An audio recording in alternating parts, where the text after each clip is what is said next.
להיות שלמה ולא מושלמת. אני רוצה רגע לדבר איתכם על נושא שמאוד נוגע לליבי.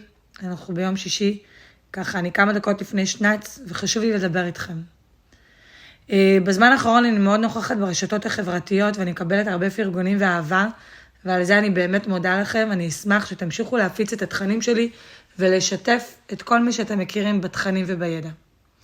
יחד עם זאת, אני מקבלת גם הרבה ביקורות. הרבה אנשים שפונים אליי ומתקנים אותי, אם זה כי הגיתי שם של מישהו לא נכון, או כי יש קדיעת כתיב, לאפליקציה שמתרגמת את המילים שלי לכתוביות, ולרוב אני מתקנת את זה, אבל לפעמים אני גם מפספסת, וזה בסדר.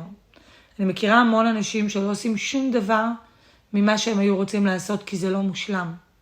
ואני רוצה שנייה לעצור ולהגיד לכם, זה לא צריך להיות מושלם, וזה בסדר אם יש שגיאות.